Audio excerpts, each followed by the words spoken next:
Hi, and thanks for watching. Joining me now in studio is a very familiar face all around the GTA, and that is ErinDavis. Now, Erin, you were on the radio as well as TV for quite a long time.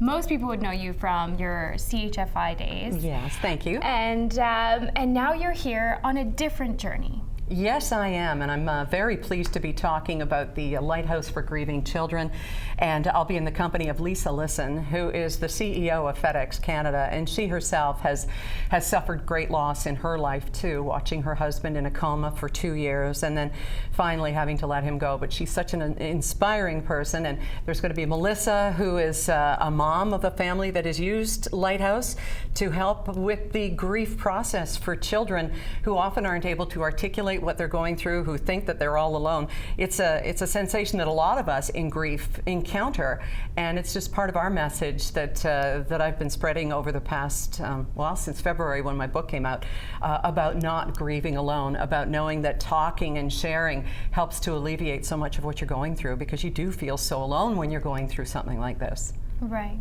And can you talk to us a little bit about your journey and how you have come to write your book, Morning Has Broken?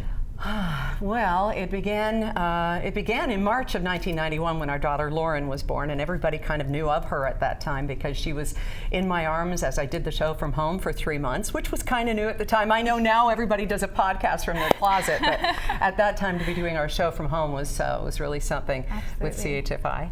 And she grew up on the air before people's ears, and then she got married and she had her baby, and she also moved on to Ottawa to become a broadcaster in her own right. Mm-hmm. So she had this wonderful life, and we had a wonderful grandson, and then suddenly in just the hours after Mother's Day 2015, Lauren didn't wake up. Her heart simply stopped, and she left us broken, and of course her widowed husband and a 7-month-old baby who turned 7 months that day. So in the ensuing years, like I stayed on CHFI for another 1.5 years. I went back after a month, and they were just so amazing to me. But the most important thing was the support that came in from listeners, from people I'd never met. And as time went on, people would start coming to me saying, how are you doing this? Like, how do you survive? How do you get through grief like this? And so that sort of propelled me toward where I am now. I never would have written the book if HarperCollins hadn't come to me and said, you've got a book in you. And I never would have, written our story and put it out there for people to reject, for publishers to reject. But here it is. It's been accepted and so well received that I feel compelled to share this message of reclaiming joy and life after loss. Now, the book is one of the bestsellers right now. It is. And it's a bit of a memoir, but it's also a how-to. Yeah. And you're helping people reclaim their joy, like you said.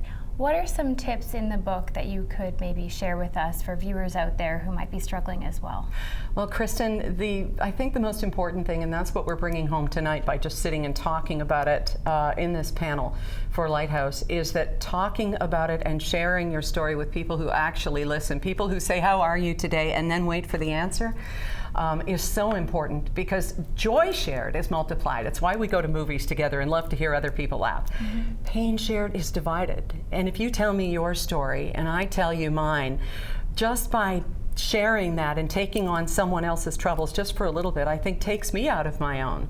So find someone who will listen to you, whether it's a paid friend, as I call my counselor, or a psychiatrist or a doctor, and then share what's going on, because we are a community of human beings who started out grunting around a fire. We're not meant to go through this fire alone. We're meant to share our message. We're meant to share hope and inspiration and even the pain, so that other people know that they're not alone. Right. Because we can feel so isolated. Grief is so isolating.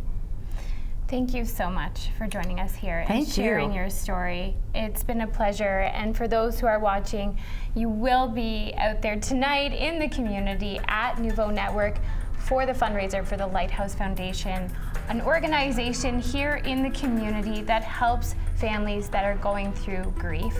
For more information, you can visit their website, grievingchildrenlighthouse.org, and they are located right here in Oakville.